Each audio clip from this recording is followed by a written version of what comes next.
नमस्कार मित्रों, आज की इस वीडियो में एक बार फिर से आप सभी का बहुत बहुत हार्दिक स्वागत है। हम आशा करते हैं कि आप सभी स्वस्थ होंगे और आप सबकी तैयारी बहुत अच्छी तरह से चल रही होगी। मित्रों, आज की इस वीडियो में हम काव्य शास्त्र भाग 2 के अंतर्गत विगत परीक्षाओं में पूछे गए कुल 50 महत्वपूर्ण प्रश्नों को व्याख्यात्मक तरीके से हल करेंगे और उन्हें ट्रिक की सहायता से याद करने का भी प्रयास करेंगे। तो जैसा कि स्क्रीन पर आप देख पा रहे हैं, प्रश्न संख्या 51 कि भरत मुनि ने अपभ्रंश को नाम दिया है। कहने का आशय है कि भरत मुनि के अनुसार अपभ्रंश का क्या नाम है या भरत मुनि ने अपभ्रंश का क्या नाम दिया। विकल्प ए लोक भाषा नाम दिया, या फिर विकल्प बी जनभाषा, विकल्प सी देश भाषा, या फिर विकल्प डी अशुद्ध भाषा। तो बिल्कुल आप सही समझ रहे हैं कि जो अपभ्रंश है, अपभ्रंश को भरत मुनि जी ने देश भाषा कहा है। प्रश्न संख्या 51 का विकल्प सी देश भाषा इज राइट आंसर। प्रश्न संख्या 52 है कि निम्नलिखित ग्रंथ और ग्रंथकारों को सुमेलित कीजिए, यानी कि इनमें जो ग्रंथ हैं और उसके जो ग्रंथकार हैं उनको सुमेलित करना है। विकल्प ए की बात कर रहे हैं तो मम्मट, विकल्प बी साहित्य दर्पण आनंदवर्धन का, विकल्प सी का प्रकाश विश्वनाथ का, विकल्प डी वक्रोक्त जीवतम कुंतक का, और 5 यहाँ पे दिखाई दे रहे हैं पंडित जगन्नाथ। तो देखिए, पहले तो हम लोग इसको इसी पे हल कर लेते हैं, फिर इसके कूट को देखते हैं। बात करें रस गंगाधर, तो बिल्कुल आप सही समझ रहे हैं, जगन्नाथ जी का है ना। तो रस गंगाधर माने विकल्प ए का 5वां पंडित राज जगन्नाथ। और पंडित राज उपाधि हमने इसके पूर्व वाली वीडियो में बताया था कि शाहजहाँ ने दिया था, ठीक है ना। और रस गंगाधर शाहजहाँ की प्रशंसा में इन्होंने लिखा हुआ है। विकल्प बी पे अगर आप देखें तो साहित्य का दर्पण, हमने बताया था साहित्य का दर्पण यानी कि साहित्य को पूरा विश्व जो है दर्पण में देखता है, तो विश्वनाथ का। काव्य प्रकाश मम माने मेरा, काव्य प्रकाश मम्मट पर हो जाएगा।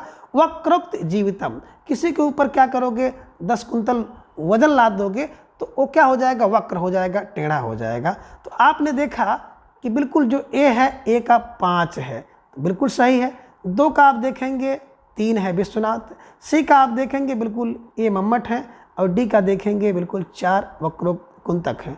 तो इस प्रकार से आप देख सकते हैं कि विकल्प ए इज राइट आंसर, ठीक है ना।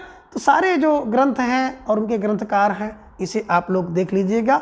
और यह प्रश्न देख सकते हैं आप, NTA नेट जून 2009 की परीक्षा में पूछा गया है, ठीक है।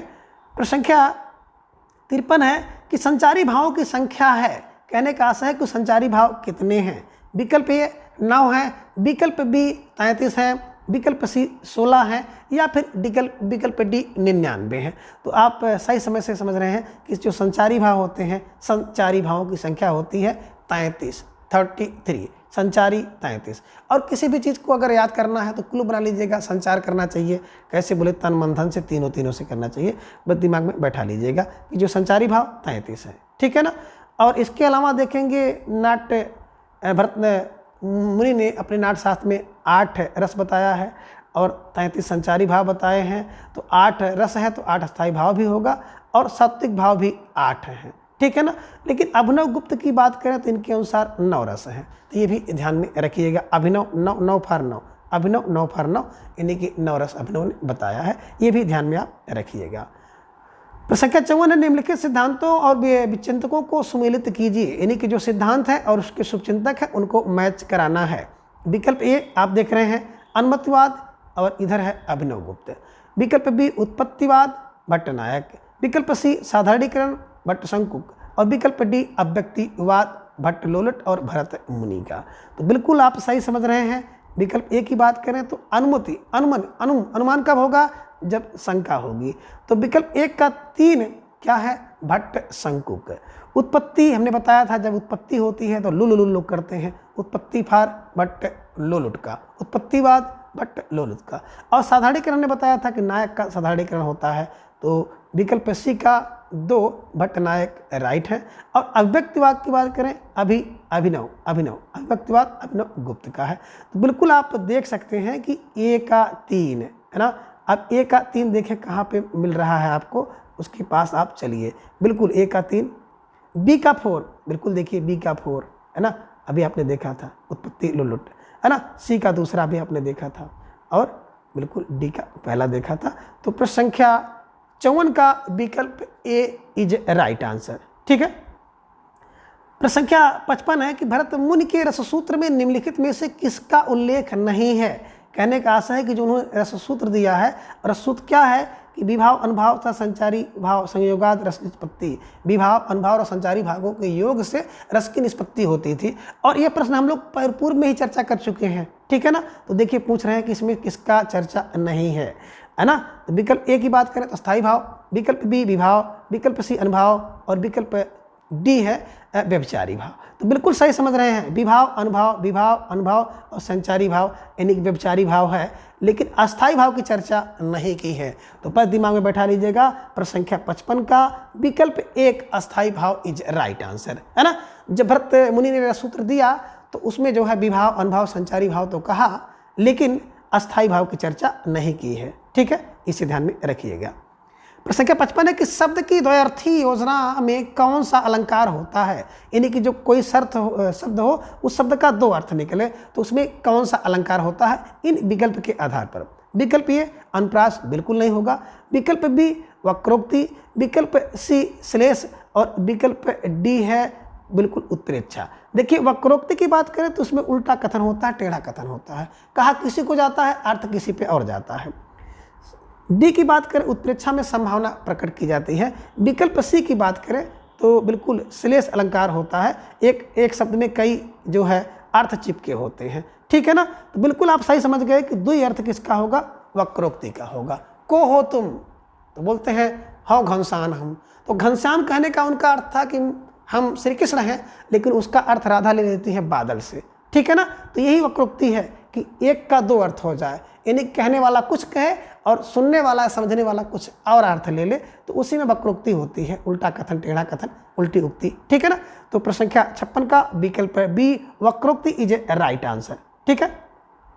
प्रश्न संख्या 57 है कि आचार और उनके सिद्धांत के साथ सुमेलन करना है, यानी कि एक तरफ आचार है, दूसरी तरफ उनके सिद्धांत हैं, दोनों को मिलाना है। विकल्प ए भट्टलोलित, इधर सामने दिए हैं अव्यक्तिवाद, विकल्प बी संकुक उत्पत्तिवाद, विकल्प सी भट्टनायक अस्तित्ववाद, और विकल्प डी अभिनव गुप्त अनुमतिवाद और भुक्तिवाद दिया है। तो इन पांचों को इन चारों के साथ मिलाना है, और बिल्कुल मुझे जो लग रहा है कि आप लोग बिल्कुल पूरी स्पीड से इसको मिला सकते हैं। देखिए भट्टलोलित कब होता है, उत्पत्ति के समय लुलुलुल होता है।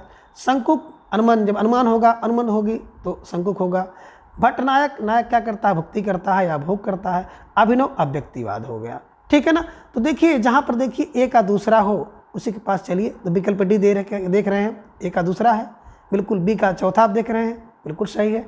सी का आपने देखा पांचवा, बिल्कुल सही है, सी का पांचवा, और बिल्कुल डी का पहला ये देख रहे हैं। तो प्रश्न संख्या 57 का विकल्प डी इज राइट आंसर। और यह प्रश्न देखिए NTA नेट जून 2010 में पूछा गया है। प्रश्न संख्या 58 है काव्य शोभाकरान धर्मान अलंकारान प्रचक्षते। तो देखिए इसमें थोड़ा सा जो लिखने में है मिस्टेकिंग है, और आपको थोड़ा सा हल्का दिखाई देता होगा। तो पंक्ति है काव्य शोभाकरान धर्मान अलंकारान प्रचक्षते, किसकी उक्ति है। विकल्प ए कह रहे हैं कि दंडी की है, विकल्प बी भामा की है, विकल्प सी रुद्रट की है, या फिर विकल्प डी भरत मुनि की है। तो काव्य शोभाकरान धर्मान अलंकारान प्रचक्षते, है ना, किसकी उक्ति है। विकल्प ए दंडी की उक्ति है। जो दंडी व्यक्ति होता है, जो उदंडी व्यक्ति होता है, वो काव्य की शोभा को क्या करता है, अलंकार को प्रचक्षते माने देखता है, किससे, दंड से, दंड से, दंडी से, दंडी से, दंड फार दंडी की कथन है। काव्य शोभा अलंकारान, काव्य शोभा अलंकारान प्रचक्षते दंडी, दंडी फार दंडी की ये उक्ति है, ध्यान में रखिएगा। ठीक है। तो प्रश्न संख्या 58 का विकल्प एक ये दंडी इज राइट आंसर। अब इसकी व्याख्या देख लीजिए, काव्य शोभा करान धर्मान अलंकार प्रचक्षते दंडी की है। ननु शब्दार्थो रुद्रट, रुद्रट ने कहा ननु ननु ननु ननु रुद्र ननु। कभी कभी कोई व्यक्ति कहते हैं रुन ननु, रुद्र हो गए, ननु ननु नहीं, रुद्र हो, बोले ननु ननु ननु नहीं, है ना। विभाव अनुभाव विचार संयोगाग्र निष्पत्ति आपने देखा है, विभाव अनुभाव भरत मुनि का है, और शब्दार्थों सहित काव्यम भरत भामा जी का है। तो इसे भी ध्यान में आप रख लीजिएगा। क्या, शब्दार्थों सहित भामा, शब्दार्थों सहित काव्यम भामा। तो बस ये सब चीज़ें आपको दिमाग में हमेशा रखनी है कि काव्य अलंकारान, है ना, प्रच्छान, तो बिल्कुल काव्य अलंकारान धर्मान प्रच्छान अलंकार दंडिका, ननु रुद्रट का, विभाव अनुभाव भरत मुनि, और शब्दार्थों सहित भामा, भामा माने मामा। ठीक है, चलिए। प्रश्न संख्या 59 है कि लक्षण ग्रंथ का अर्थ है। कहने का आशय है कि लक्षण ग्रंथ किसे कहते हैं। विकल्प ए नायिका भेद को, विकल्प बी काव्यांग विवेचन को, विकल्प सी रस निष्पत्ति को, और विकल्प डी है गुण दोष को। तो बिल्कुल आप सही समझ रहे हैं। अगर हम लोग बात करें कि अलंकार लक्षण कौन है, तो जो काव्य का विवेचन होता है तो काव्य के विवेचन को ही लक्षण ग्रंथ कहते हैं। प्रश्न संख्या 59 का विकल्प बी काव्यांग विवेचन इज राइट आंसर। ठीक है। प्रश्न संख्या 60 है कि अनुमितवाद के प्रतिष्ठाता कौन है। कहने का आशय है कि अनुमितवाद की प्रतिष्ठापना किसने की है। विकल्प ए भरत मुनि, विकल्प बी आनंदवर्धन, विकल्प सी शंकुक, और विकल्प डी है अभिनव गुप्त। देखिए बार बार प्रश्न पूछा जा रहा है तो आपके दिमाग में आ गया कि अनुमत कब, जब शंका होगी, शंकु होगी, शंका तो अनुमत, शंकुक अनुमत, शंकुक अनुमत, है ना। तो प्रश्न संख्या 60 का विकल्प सी शंकुक इज राइट आंसर। ठीक है। प्रश्न संख्या 61 है कि इनमें से कौन रससूत्र की व्याख्याता नहीं है। कहने का आशा है कि इनमें एक जो विद्वान ऐसे हैं जो कि रससूत्र की व्याख्या नहीं किए हैं। अब विकल्प एक की बात करें तो शंकुक, विकल्प 2 बी भट्टलोलट, विकल्प सी वामन, या फिर विकल्प डी अभिनव गुप्त। तो देखिए इसमें अगर बात करें तो शंकुक ने व्याख्या की है, लोलुट ने की है, अभिनव गुप्त ने की है। अभिनव गुप्त का अव्यक्तिवाद, लुल्लुट का उत्पत्तिवाद, शंकुक का अनुमतिवाद। वामन जी की बात करें तो वामन जी ने रससूत्र की व्याख्या नहीं की है, इसलिए प्रश्न संख्या 61 का विकल्प सी वामन इज राइट आंसर। ठीक है ना। वामन का जन्म 8वीं शताब्दी में हुआ था, इसे भी आप लोगों ने देखा होगा। वामन का काव्य जो ग्रंथ है काव्य अलंकार सूत्र वृत्ति, जो वामन होता है, ब्राह्मण होते हैं ना, वो काव्य अलंकार सूत्र वृत्ति, एक सूत्र पहनने होते हैं, देखेंगे जनेऊ जिसे आप कहते हो, तो सूत्र वृत्ति इनकी है ना, इनका ग्रंथ है, इनकी रचना है, इसे भी ध्यान में आप रख लीजिएगा। प्रश्न संख्या 62 है कि the principles of literature criticism, है ना। तो दो द क्या कह रहे हैं, the principles of literature criticism किसका ग्रंथ है। अब भाई देखो कौन मुख्य है ना, मुख्य लिटरेचरी का आलोचना करेंगे, है ना। विकल्प ए कह रहे हैं कि आई.ए. रिचर्ड्स, बी कह रहे हैं मैथ्यू अर्नाल्ड करेंगे, सी कह रहे हैं लुकाच, या विकल्प डी क्रोच करेंगे। तो बस कैसे दिमाग में इसको बैठाना, the principle of literature criticism, the principle of literary criticism. आलोचना कौन करेगा लिटरेचरी की, बोले सर वही करेगा जो रिच होगा।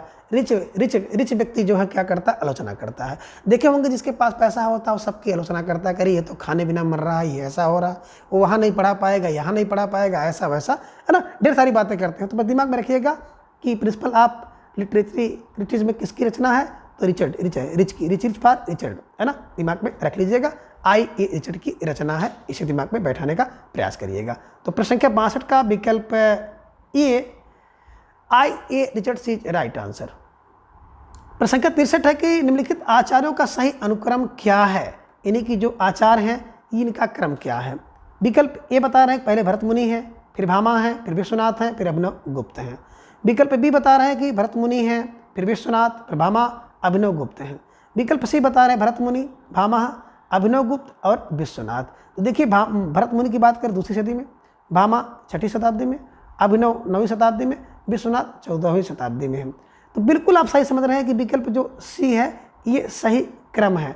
और इसीलिए हम कह रहे हैं कि जितने भी आपको मतलब काव्य शास्त्री हैं उनके ग्रंथ को, उनके जन्मकाल को, उनके सिद्धांत को, और उन्होंने किस सिद्धांत का प्रवर्तन किया और काव्य गुण दोष आदि क्या कुछ कहा है, उसको बिल्कुल आप लोग दिमाग में बैठाए रखिए। ठीक है ना।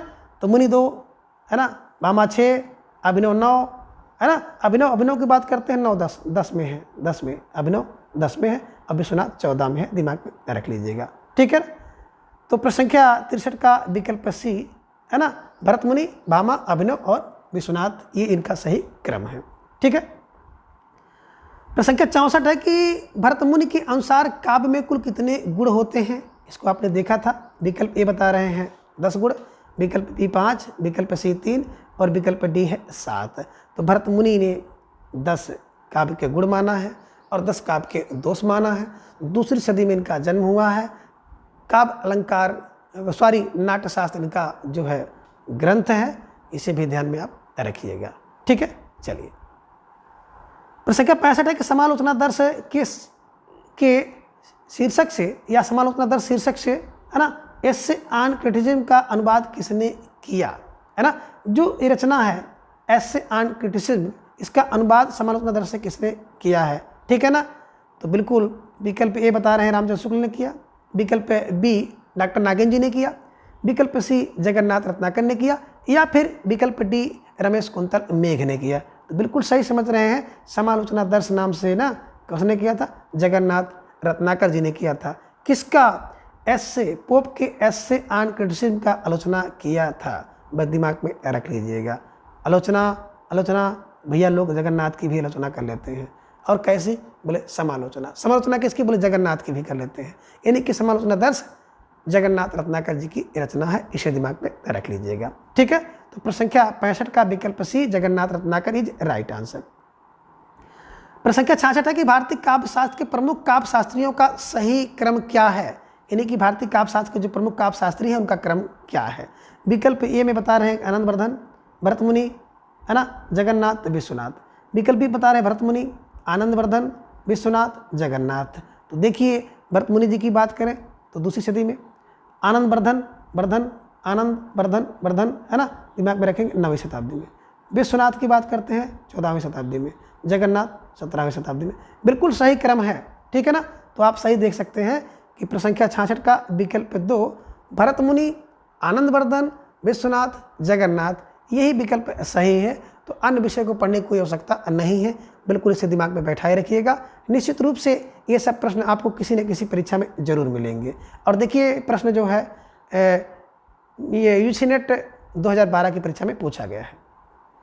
प्रश्न संख्या 67 है कि निम्नलिखित सिद्धांतों को उनके विचारकों के साथ सुमेलित कीजिए। एक तरफ सिद्धांत दे रहे हैं और दूसरी तरफ उनके विचारक हैं, उनको मिलाना है। विकल्प ए में देख रहे हैं अभ्यंजनावाद, टी.एस. एलियट, अभिजात्यवाद सार्त्र का है, अस्तित्ववाद जाक दरिदा का है, विखंडनवाद क्रोचे का है, और एक 5वां विकल्प है मैथ्यू अर्नाल्ड।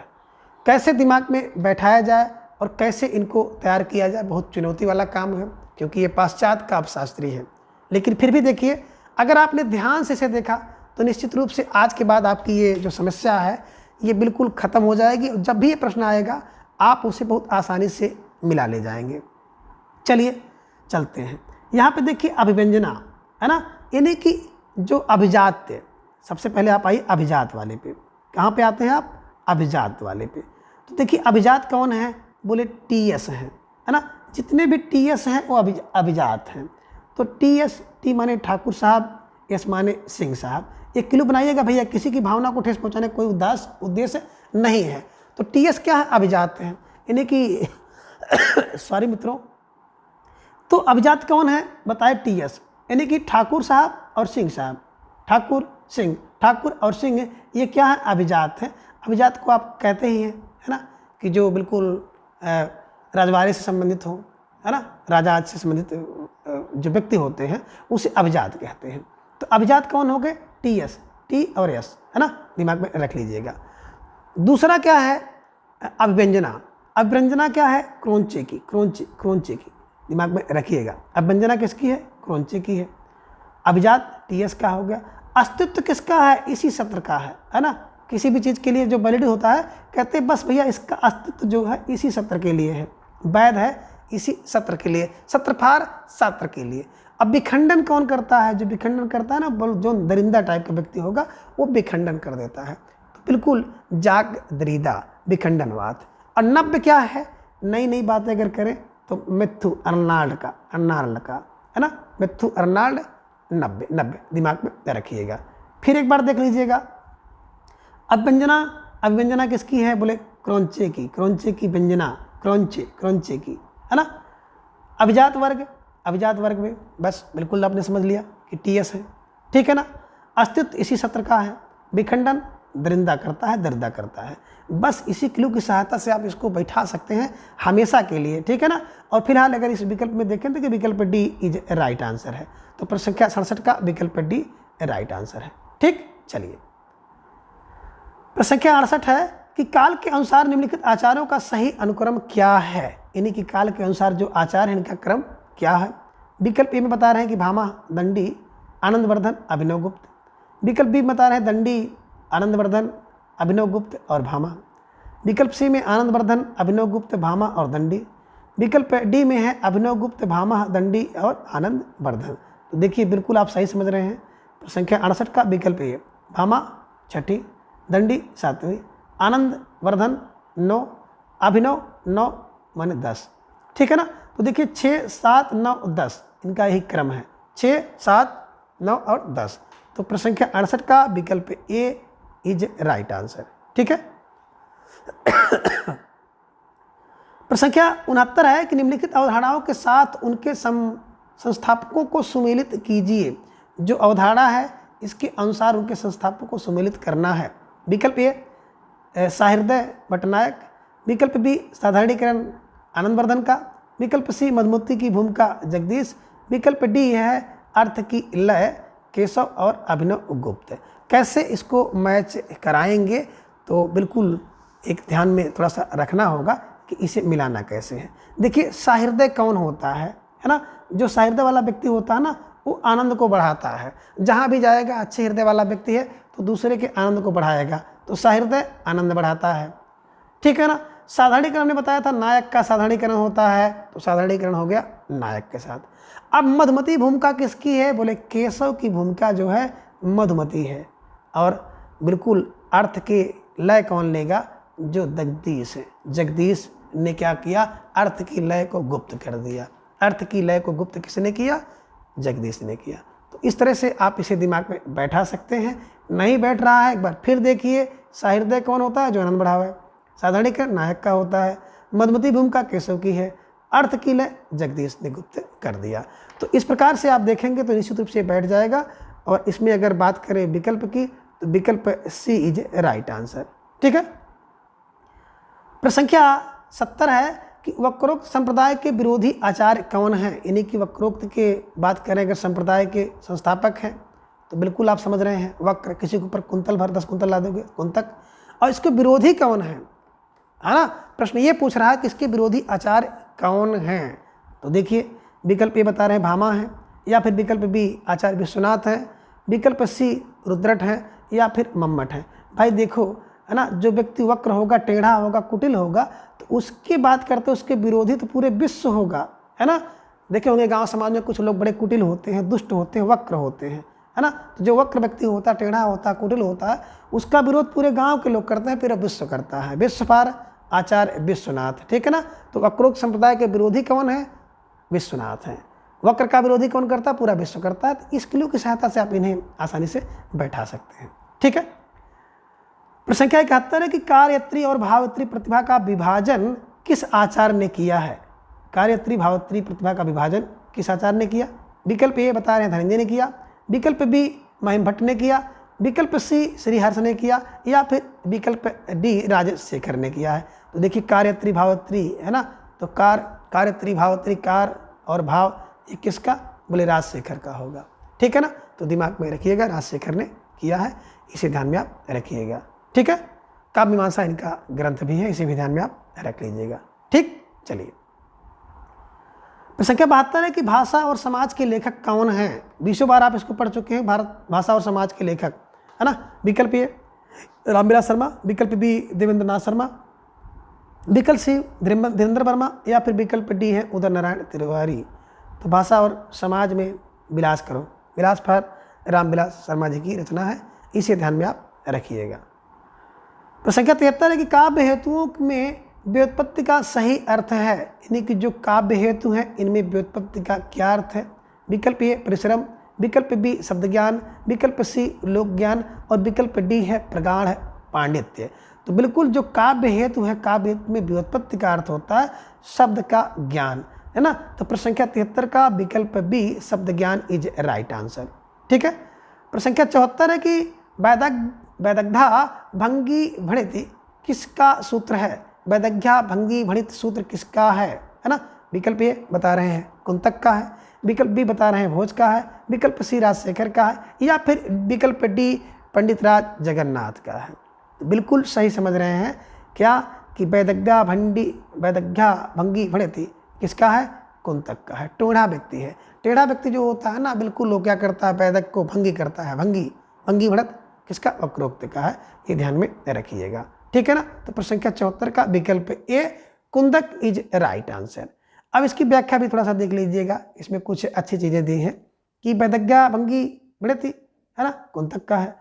आदोष निर्दोष गुणोत्तम काव्य अलंकृतम भोजराज का है। आदोष दोष की ज्ञान न कर लेना चाहिए भोज के लिए। तस्य है ना, तस्य कबे कर्मचा काव्यम है ना, राजशेखर का है। रमणीय प्रतिपादक शब्द है काव्यम जगन्नाथ का, जगन्नाथ का रमणीय है। इसे भी हमने कई बार आपसे बताया है, तो यहाँ पर आप इसको देख लीजिएगा, ठीक है। आगे हम चलते प्रश्न संख्या 75 पर कि रस गंगाधर में पंडित राज जगन्नाथ ने किस बादशाह की प्रशंसा की है। देखिए प्रश्न आ गया, इस प्रश्न की हम लोग चर्चा कर रहे थे, ठीक है ना। बिल्कुल विकल्प ए की बात करें शाहजहां की, विकल्प बी औरंगजेब की, विकल्प सी अकबर की, या फिर विकल्प डी बाबर की। तो बिल्कुल रस गंगाधर में पंडित जगन्नाथ जी ने किसकी, शाहजहां की है। तो शाहजहां के आश्रयदाता कवि थे और शाहजहां ने इन्हें पंडित राज की उपाधि दी थी, ये भी ध्यान में रखिएगा, ठीक है ना। और रस गंगाधर में इन्होंने शाहजहां की प्रशंसा की है। तो प्रश्न संख्या बिल्कुल 75 का विकल्प ए शाहजहां इज राइट आंसर, ठीक है। आगे प्रश्न संख्या 76 है काव्य अलंकार किसकी रचना है। कहने का आशय है काव्य अलंकार किसका है। बिल्कुल विकल्प ए भामा का, विकल्प बी राजशेखर का, विकल्प सी दंडी, या फिर विकल्प डी रुद्र भट्ट का। तो काव्य अलंकार किसका है, बिल्कुल आप सही समझ रहे हैं, मामा का यानी कि भामा का। 6वीं शताब्दी में इनका जन्म हुआ था, इसे भी ध्यान में आप रखिएगा। तो प्रश्न संख्या 76 का विकल्प ए भामा इज राइट आंसर। अब देखिए यहाँ पे बता रहे हैं कि रचना इनकी काव्य अलंकार है, भामा 6वीं शताब्दी में जन्म हुआ है। काव्य मीमांसा राजशेखर का है, 880-920 में इनका जन्म हुआ है। काव्यदर्श दंडी का है, 7वीं शताब्दी में इनका जन्म हुआ है। श्रृंगार तिलक रुद्र भट्ट का है। दिमाग में रखिए, रुद्र भट्ट से क्या करो, तिलक, तिलक करो, श्रृंगार करो, तिलक करो, है ना, 10वीं शताब्दी में है। तो ध्यान में इसे भी रख लीजिएगा, ठीक है। चलिए प्रश्न संख्या 77 है कि नाटक को पंचम वेद किसने कहा है। नाटक को पंचम वेद किसने कहा है। विकल्प ए कह रहे धनंजय ने कहा, विकल्प बी भट्टनायक ने कहा, विकल्प सी भरत मुनि ने, या फिर विकल्प डी भानु दत्त ने कहा। बिल्कुल सही समझ रहे हैं कि नाटक को पंचम वेद कहने वाले भरत मुनि हैं। भरत मुनि, भरत मुनि, है ना, क्योंकि नाटक इनका नाट्यशास्त्र ग्रंथ ही है, नाटक को ज़्यादा महत्व देते हैं, ठीक है ना। और नाटक के खेलने के लिए है नाट्यशास्त्र की रचना, इन्होंने किसी 8 रस जो इन्होंने बताया था। तो दिमाग में रखिएगा नाटक को पंचम वेद भरत मुनि ने कहा है। तो प्रश्न संख्या 77 का विकल्प सी इज राइट आंसर। और यह प्रश्न जून 2014 में पूछा गया है, ठीक है। प्रश्न संख्या 78 है कि काव्य अलंकार संग्रह के रचनाकार कौन है। बहुत सही प्रश्न है और इसकी चर्चा हम लोग किए हैं, ठीक है ना। विकल्प एक उद भट्ट ने किया, विकल्प बी भामा ने किया, विकल्प सी दंडी, या फिर विकल्प डी बामन ने किया। देखिए हमने कहा था उड भट्ट से क्या कर, अलंकार का सार संग्रह कर। अलंकार सार संग्रह के जो रचनाकार हैं वो बिल्कुल उद्भट्ट हैं। उद्भट्ट से क्या कर, अलंकार का सार संग्रह कर, अलंकार सार संग्रह। भामा का काव्य अलंकार अभी आपने देखा, दंडी का काव्य दर्श और दश कुमार चरितम, और बामन का हमने बताया था ना अलंकार सूत्र वृत्ति। काव्य अलंकार सूत्र वृत्ति, काव्य के अलंकार की सूत्र वृत्ति, धागा पहनते हैं ना ये अगोपवेद, बस उसी धागा से जोड़ लीजिएगा, सूत्र से सूत्र वृत्ति, है ना, दिमाग में बैठाइएगा। और 8वीं सदी में इनका जन्म काल है, ये भी ध्यान में रखिएगा। तो प्रश्न संख्या 78 को आप बिल्कुल सही समझ रहे हैं। विकल्प एक उद्भट इज राइट आंसर। उद्भट से काव्य अलंकार का संग्रह कर, ठीक है। चलिए प्रश्न संख्या 79 है कि आचार्य कुंतक काव्य शास्त्र में किस संप्रदाय के प्रवर्तक माने जाते हैं। यानी कि कुंतक जी ने किस संप्रदाय का प्रवर्तन किया है। विकल्प ए औचित्य, विकल्प बी वक्रोक्ति, विकल्प सी ध्वनि, या फिर विकल्प डी रीति संप्रदाय का। तो देखिए हम लोग चर्चा करेंगे, सबको चर्चा करेंगे। औचित्य की बात आती है तो औचित्य क्या है, कह रहे औचित्य है कि औचित्य विचार चर्चा करके क्षमा करो, क्षमा फार क्षमेंद्र का हो गया।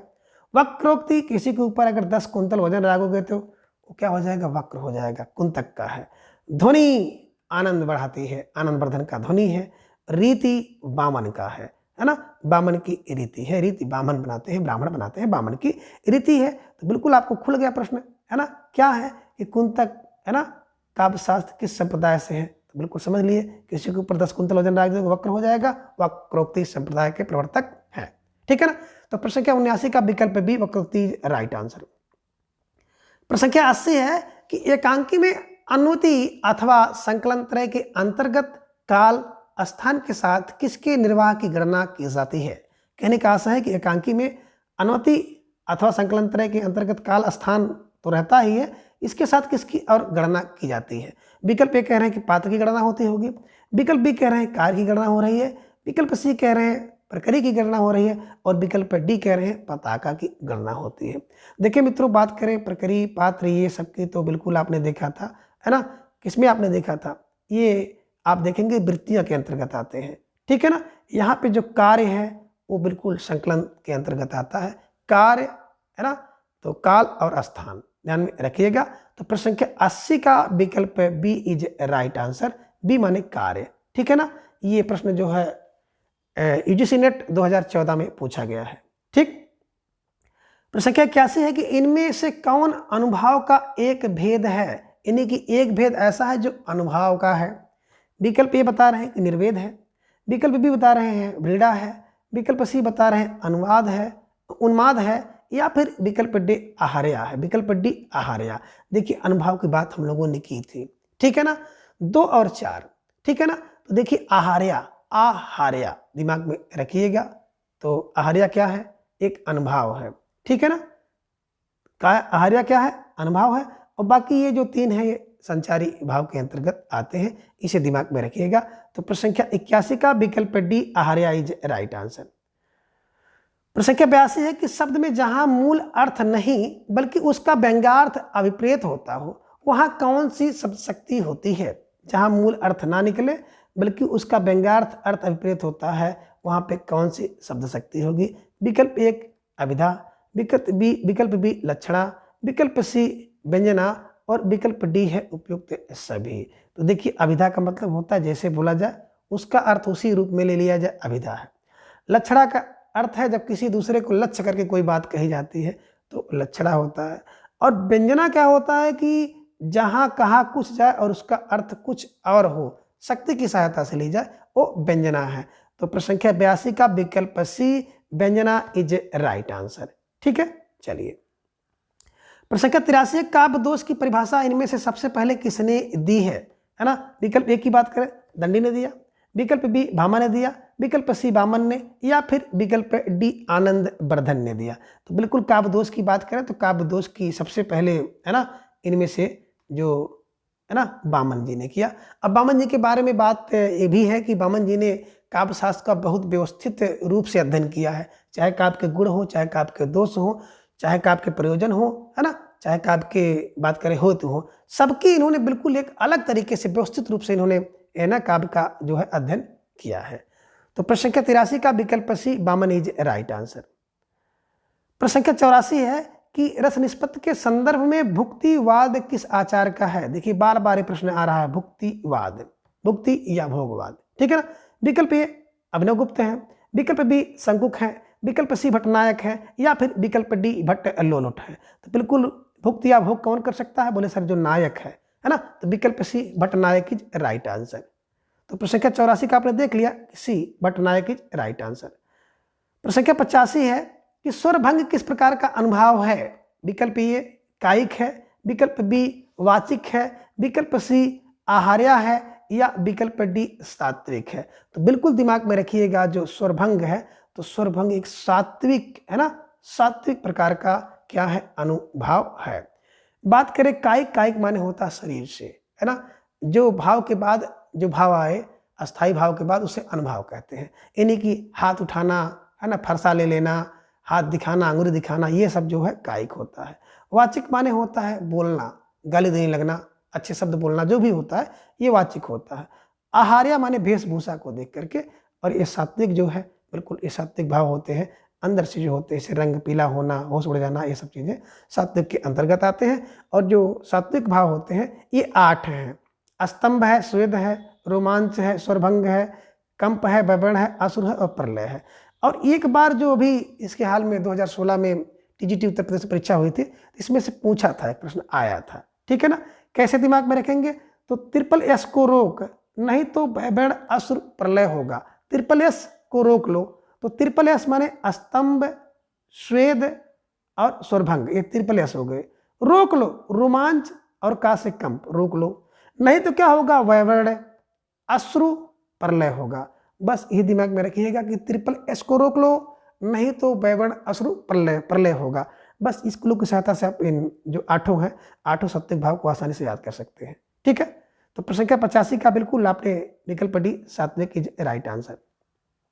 प्रश्न संख्या 86 है, निम्नलिखित में कौन सा श्रृंखला मूलक अलंकार नहीं है?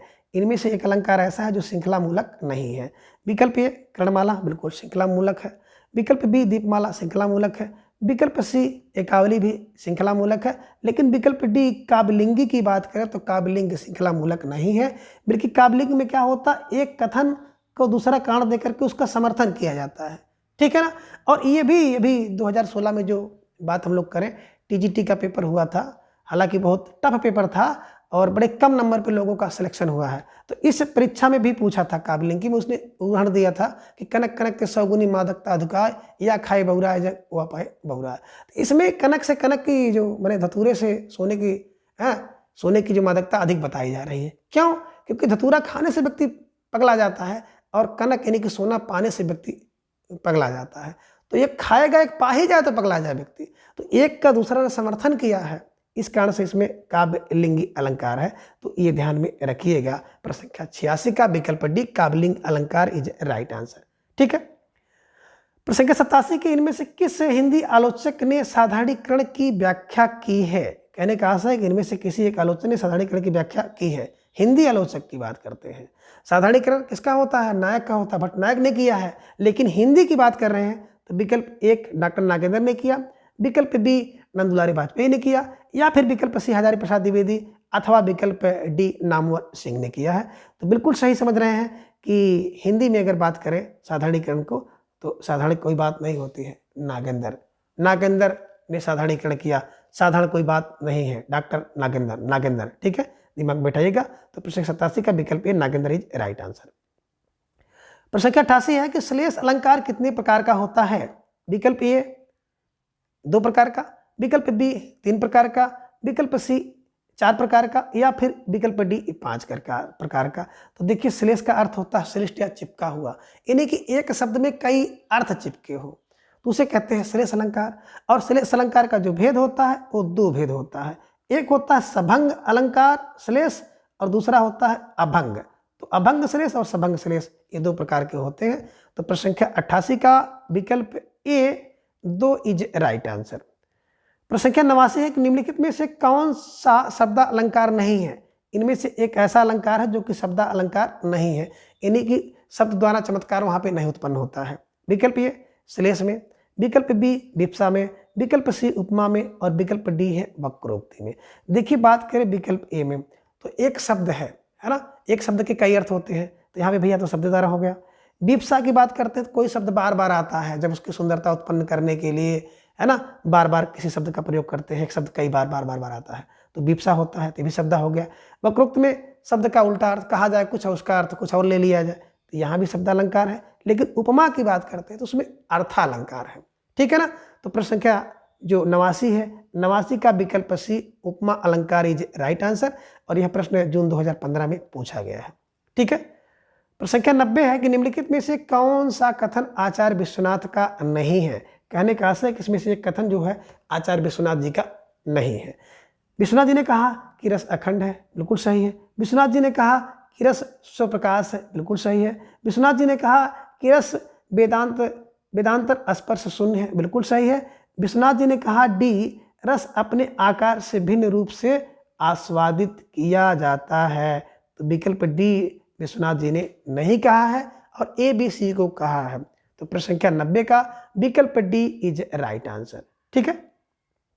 प्रश्न संख्या 91 है कि ध्वन्यालोक किस शताब्दी का ग्रंथ है? अब देखिए, प्रश्न पूछ लिया कि ध्वन्यालोक किस शताब्दी का ग्रंथ है, किस शताब्दी में लिखा गया है। विकल्प ए की बात करें 7वीं शताब्दी का, विकल्प बी 8वीं शताब्दी का, विकल्प सी 9वीं शताब्दी का, या फिर विकल्प डी 11वीं शताब्दी का। देखिए, हमने बताया था ध्वन्यालोक, ध्वन्य क्या करती है? आनंद बढ़ाती है। कैसी ध्वनि? बोले नवी, यानी कि नई। तो 9वीं शताब्दी का ग्रंथ है, ध्यान में रखिएगा। और अगर आपको यहाँ से नहीं समझ में आ रहा है तो मित्रों एक बार हमारे कहने से आप लोग चले जाइएगा, मेरे द्वारा जो काव्य शास्त्र की प्लेलिस्ट बनी हुई है तो उस काव्य शास्त्र की वीडियो जाके देखिए, अथवा टीजीटी पीजीटी के अंतर्गत काव्य शास्त्र को जाके देखिएगा। बिल्कुल एकदम सहज तरीके से ट्रिक की सहायता से व्याख्यात्मक रूप से पूरे काव्य शास्त्र को पढ़ाया गया है, और अगर आप वहाँ पर देखेंगे तो निश्चित रूप से आपको बहुत सुविधा मिलेगी। ठीक है ना, तो एक बार जाके देख लीजिएगा, अगर आपको आपके लिए कारगर होता है तो बिल्कुल देखिए। ठीक है ना, तो यहाँ पे क्या है कि ध्वनियाँ लोग की बात कर रहे हैं कि नई नई ध्वनि जो है आम बढ़ाती है, नई बात 9वीं शताब्दी की रचना है, इसे दिमाग में बैठाइएगा। ठीक है ना, तो प्रश्न संख्या 91 का विकल्प सी 9वीं शताब्दी इज राइट आंसर। प्रश्न संख्या 92 है कि इनमें से कौन सा विचारक मार्क्सवादी है ना। विकल्प ए की बात करें तो लियो लावेथल, विकल्प बी है जॉर्ज ल्यूकाक, विकल्प सी है जॉर्ज जाक दरीदा, और विकल्प डी है इप्पोतिलतेन। तो बिल्कुल आप सही समझ रहे हैं ना, को विचारक जो है मार्क्सवादी विचारक है जॉर्ज ल्यूकाक। ल्यूकाक है, विचार क्या है, काक वाला है, ल्यूकाक वाला है, इसे ध्यान में रख लीजिएगा। तो प्रश्न संख्या 92 का विकल्प B George Lukacs is right answer. प्रश्न संख्या 93 है कि बायोग्राफिका लिटरेरिया का प्रकाशन वर्ष है। अब बायोग्राफिका लिटरेरिया का प्रकाशन वर्ष कब है। विकल्प ए कह रहे हैं कि 1795 में, विकल्प बी 1772 में, विकल्प सी 1817 में, और विकल्प डी कह रहे हैं 1840 में। देखिए जो बायोग्राफिया लिटरेरिया होता है ना भैया, वो 17-18 साल में होता है। तो 17-18 फार 17-18 यानी कि 1817 में। तो प्रश्न संख्या 93 का विकल्प सी इज राइट आंसर, इसे ध्यान में रख लीजिएगा। ठीक है, प्रश्न संख्या 94 है कि निम्नलिखित में से डॉक्टर जॉनसन की कृति कौन सी है, यानी कि जो डॉक्टर जॉनसन है उनकी एक कृति इनमें है। विकल्प ए की बात करें तो रैम्बलर है, विकल्प बी की बात करें तो साइंस एंड पोट्री है, विकल्प सी की बात करें तो इल्यूजन एंड रियलिटी है, और विकल्प डी की बात करें तो एस्थेटिक है। तो बिल्कुल आप सही समझ रहे हैं कि डॉक्टर जॉनसन की जो कृति है उसका नाम है रैम्बलर, जॉनसन रैम्बलर। तो प्रश्न संख्या 94 का विकल्प ए रैम्बलर इज राइट आंसर। ठीक है ना। प्रश्न संख्या 95 है कि निम्नलिखित में कौन सा समीक्षक नई आलोचना से संबंधित नहीं है। इनमें एक जो समीक्षक है वो आलोचना से संबंधित नहीं है। विकल्प ए की बात करते हैं तो स्पिन नार्ग, विकल्प बी है रोला वार्थ, विकल्प सी है क्लिंथ ब्रुक्स, और विकल्प डी है जॉन क्रो रेंसम।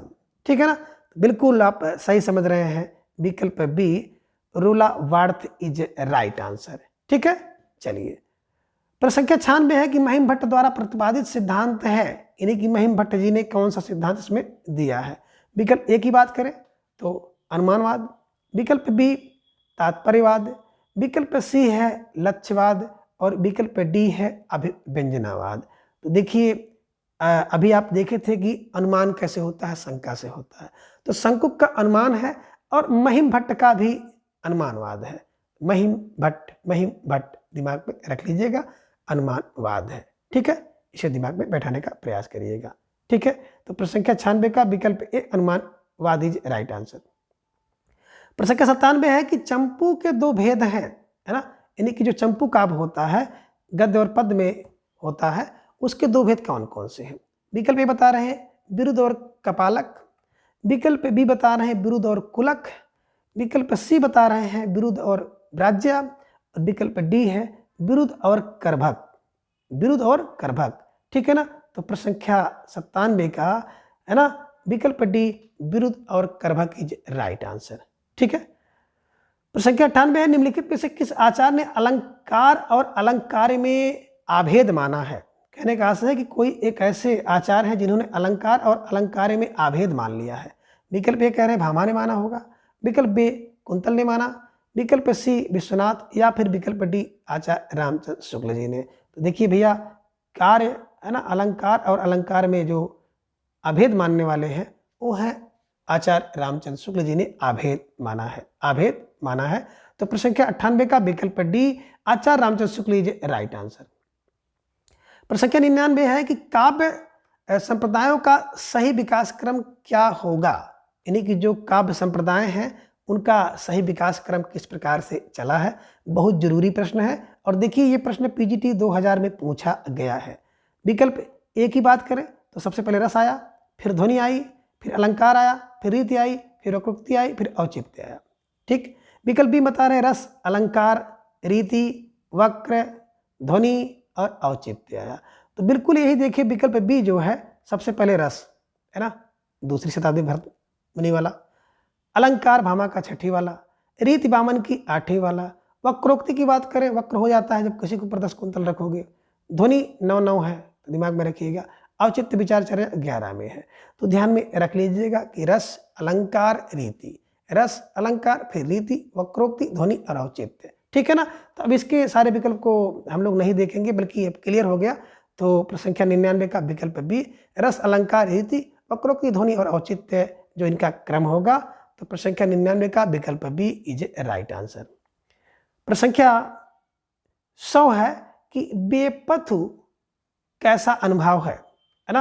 विकल्प ए की बात करें तो आंगिक है, विकल्प बी है वाचिक, विकल्प सी सात्विक या विकल्प डी बौद्धिक है। तो देखिए बात करते हैं बेपथु की, है ना। तो बिल्कुल सही समझ रहे हैं, एक सात्विक अनुभव है। ठीक है ना।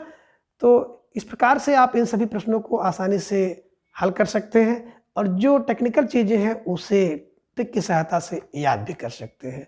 तो आज की इस वीडियो में बस इतना।